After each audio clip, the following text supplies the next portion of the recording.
হাজী শরীয়তুল্লাহ ছিলেন একজন বিশিষ্ট ইসলামী সংস্কারক এবং ফয়জী আন্দোলনের প্রতিষ্ঠাতা। তিনি বাংলার মুসলিম সমাজের ধর্মীয় ও সামাজিক জীবনের সংস্কারের এবং গুরুত্বপূর্ণ ভূমিকা পালন করেছিলেন। হাজী শরীয়তুল্লাহর প্রাথমিক জীবন ও শিক্ষা।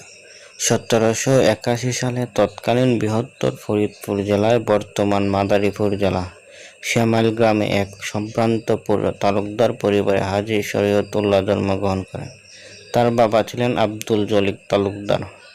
অল্প বয়সে তিনি তার মাকে হারান এবং এরপরে তার চাচা কাছে বড় হন। 12 বছর বয়সে তিনি কলকাতা চলে যান এবং সেখানে মাওলানা বশারত আলীর অধীনে কুরআন শিক্ষা নেন। 1779 সালে তিনি হজ পালনের জন্য মক্কায় যান এবং সেখানে প্রায় 20 বছর অবস্থান করেন। মক্কায় অবস্থানকালে তিনি তৎকালীন বিখ্যাত আলেম শেখ তাহের শাম্বলের কাছে ধর্মতত্ত্ব এবং আরবি সাহিত্য বিষয়ে গভীর জ্ঞান অর্জন করেন।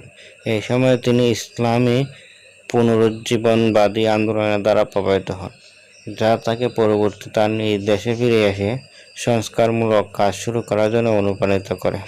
হাজী শরীয়তুল্লাহ 1818 সালে তিনি স্বদেশ ফিরে এসে ফয়জী আন্দোলন শুরু করেন।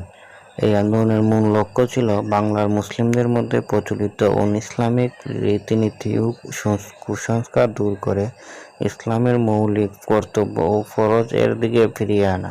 ফয়জী আন্দোলন মূলত বাংলার কৃষক ও কারিগর সমাজের মধ্যে ব্যাপক জনপ্রিয়তা লাভ করে।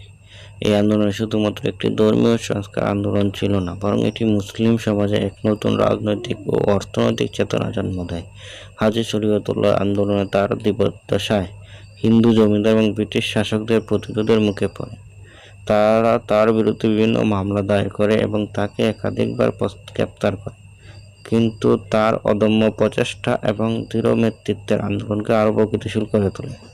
1840 সালে তার মৃত্যুর পর তার একমাত্র ছেলে মহসিন উদ্দিন আহমেদ উর্ফে দুদু মিয়া এই আন্দোলনের নেতৃত্ব গ্রহণ করেন। দুদু মিয়ার নেতৃত্বে ফয়জী আন্দোলন আরও বেশি কৃষকভিত্তিক রাজনৈতিক চরিত্র লাভ করে এবং এটি জমিদার ও নীলকরদের বিরুদ্ধে একটি শক্তিশালী প্রতিরোধ আন্দোলন হিসেবে পরিচিত পায়। হাজী শরীয়তুল্লাহর অবদান বাংলা এবং ভারতীয় উপমহাদেশের মুসলিম ইতিহাসে এক নতুন দিগন্ত উন্মোচন করে। তার ধর্মীয় ও সামাজিক সংস্কারের প্রচেষ্টা মুসলিম সমাজের পুনর্জাগরণ এবং স্বাধীনতা সংগ্রামের প্রেরণা হিসেবে কাজ করেছিল। তার নাম অনুসারে বাংলাদেশের একটি জেলার নামকরণ করা হয়েছে শরীয়তপুর।